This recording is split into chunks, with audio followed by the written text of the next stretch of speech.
อากาศดีพี่น้องมื้อนี้อันนี้ก็เป็นอากาศดีร้อนดีแล้วก็พากันพาเบาเซอร์มาย่างมาเดินตัวนี้มันเดินเตะบาน40ปีผ่านมาเคยข้าพเจ้าเคยเตะอยู่นี่เด้อพี่น้องเด้อเตะอยู่ไฮสคูลทีมไฮสคูลของบ้านข้าพเจ้าเดี๋ยวนี้มันนักเรียนบ่เตะแล้วเขาก็มันอยากเศร้าหมองน้อยนึงเพราะว่าเขาปิดโรงเรียนโดนๆเขาก็มาเบิ่งบอลที่เคยลิ้นเคยกินเคยอาศัยอันนี้เป็นปลาผูของยูอเมริกาเด้อพี่น้องเด้อบ่ยากต้นไม้เขียวยามนี้จังน้อยมาก็ถูกฤดูใหม่ๆล้นก็แม่นล้นเมิดแล้วนี่ต้นไม้นี่บ่มีดอกอยากเห็นใบหนึงก็บ่เห็นแต่ว่ายามนี้มันก็ปรุงขึ้นมาคือเก่าเพราะว่ามันมี4ฤดูอยู่บ้านข้าพเจ้า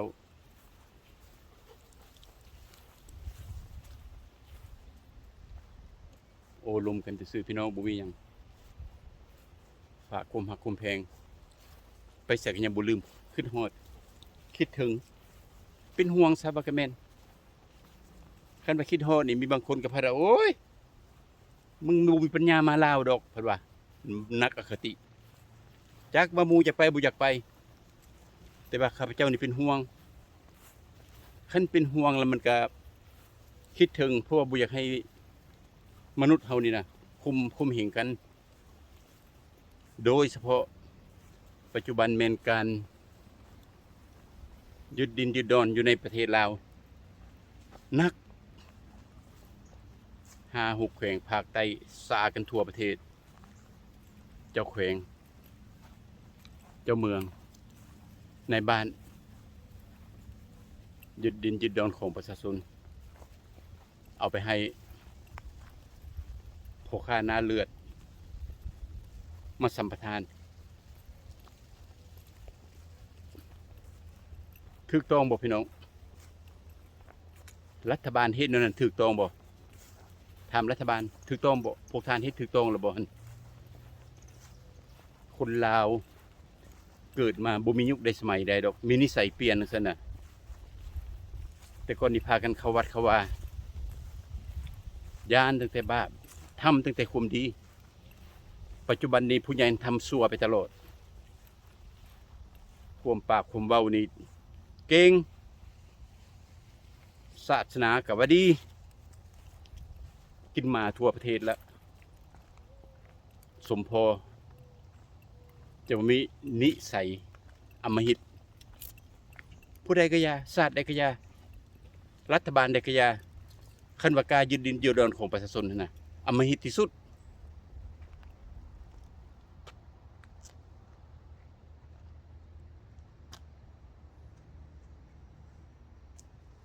อำมหิตจังไดเอาบ้านค่อยเฮือนค่อยจักพ่อจักแม่จักว่าลูกว่าหลานอีปูอาศัยแต่บนหั้นมาเอาไปให้นายทุนล่ะมันก็หมดตีนหมดมือเลยเด้ประชาชนน่ะแล้วแม่นไผสิดีใจเป็นซั่นน่ะความถูกต้องมันสิมีคันเฮาเว้าเพราะว่าเฮาบางภาคส่วนก็เพราะว่าเฮาจมเฮานี่ย่อหยันประเทศลาวเพราะว่าจำพวกนี่ก็สมองนี่ปึกขนาดเขาจักมาซอยเขาเป็นหูเป็นตาซอยเป็นกระบอกเสียงให้เพราะว่าเขามาโจมตีคันว่าเก่งว่าผู้อื่นโจมตีนะเป็นยังบ่เบิ่งเอาประเทศลาวหั่นน่ะเป็นอยากจะให้เป็นจังซั่นวิกฤตทุกข์ยากก็ย้อนว่าพวกท่านนั่นล่ะบ่เบิ่งน่ะก็จะว่าเป็นโหนทั่วประเทศหั่นน่ะส่งข่าวดีมาให้ฟังแน่รัฐบาลซอยประชาชนเท่านั้นเท่านี้เอาเข้าท่านไปต้นเท่านี้ต้นไปให้คนทุกข์คนยากฝนตกน้ำท่วมเขื่อนแตกลมพายุแผ่นดินไหวโอ้รัฐบาลแห่กันไปซอยให้เบิ่งซะก่อนจะมีความเว้าอันนี้ความดีบ่สร้าง ความปากความเว้าเก่งขนาดสีหน้ามาขี้กากะหลายปกป้องรัฐบาล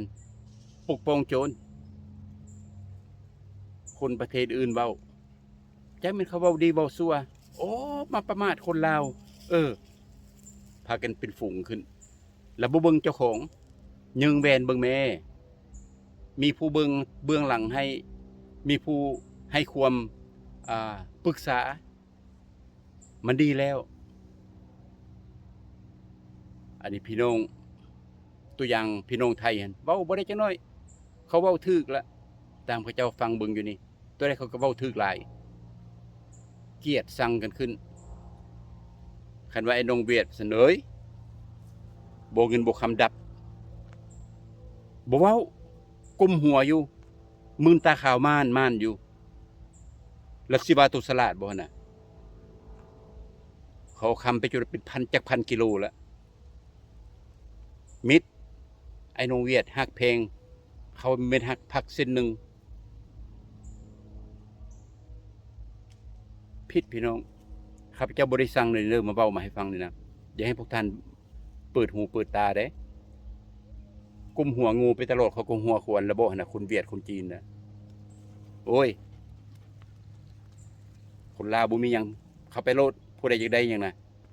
ตีมันก็ได้ฆ่ามันก็ได้รัฐบาลลาวเขาก็บ่กล้าให้ยังดอกอันนี้ความจริงเขาฆ่าเขาฟันเขาตีเป็นอย่างอยู่ใส่รัฐบาลไปจับมาเสือกมัดคอเกนำถนนนั้นเป็นอย่างนี่คือประเทศลาวคนลาวเป็นเจ้าของเจ้าเข้ามาเจ้าบ่ต้องมีสิทธิ์มีเสียงบ่ต้องกดขี่ข่มเหงประชาชนลาวมีบ่มีคันเว้ามาละใจฮ้อนเนาะพี่น้องเนาะเพราะว่าเป็นเลือดลาวเด้สิให้เว้ามอมมันบ่ได้ได